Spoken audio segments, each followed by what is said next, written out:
আমি এবং শহীদের বাবা এই পুলিশের গুলিতে আমার ওই যে জায়গাখানে আমি দাঁড়াইছি ওই জায়গাতে আমার ছেলে শহীদ হয়েছে।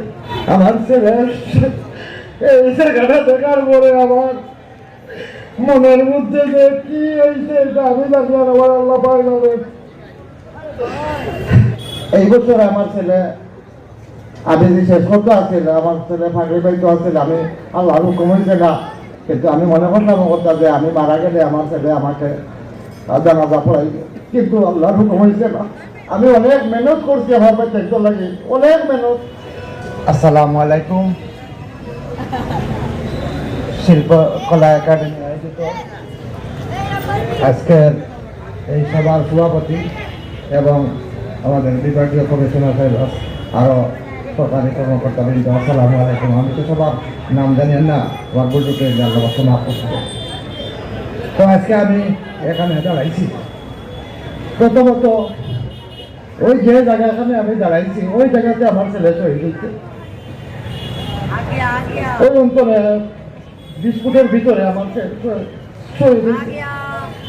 আমি এবং কারি, আমার ছেলে এবং কারি এবং আবেগপাড়া হাবিজ, আমি এবং শহীদের বাবা এখানে আবার পরেও আমি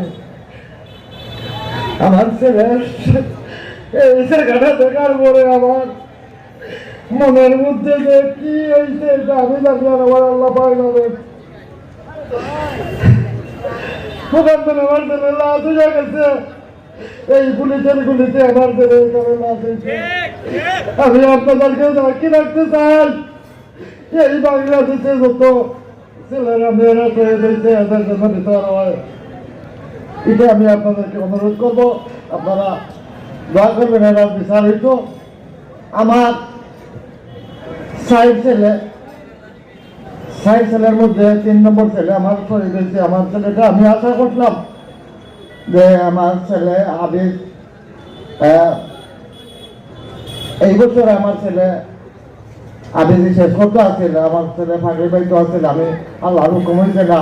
তো আমি আশা করি আমার 60 ছেলের মাঝে এক ছেলের আমি আবিদ বানাইছিলাম, আল্লাহর হুকুম হয়েছে, কিন্তু আমি মনে করলাম কথা যে আমি মারা গেলে আমার ছেলে আমাকে জানাজা পড়াইবে, কিন্তু আল্লাহর হুকুম হয়েছে না।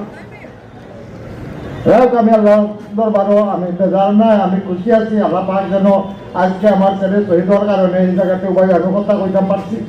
এই 5 তারিখে আমার ছেলে ওই জায়গাতে শহীদ হয়েছে। আমার 2 ছেলে এই আন্দোলনে ছিল, এক ছেলে বাড়িতে আল্লাহ পাক বাঁচিয়ে নিচ্ছে আর এক ছেলে শহীদ হয়ে গেছে।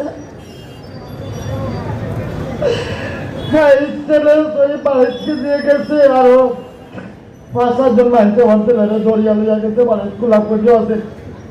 এই ছেলে এখানে আছে। তো 2 ছেলে আমার বাড়িতে ছিল। তো আপনারা দোয়া করবেন, আমার 1 মেয়ে আর 3 ছেলে বর্তমানে আছেন। আল্লাহ পাক আমার ছেলেদেরকে তৌফিক দান করতাম। আমি অনেক মেহনত করছি আমার বাচ্চা লাগে, অনেক মেহনত।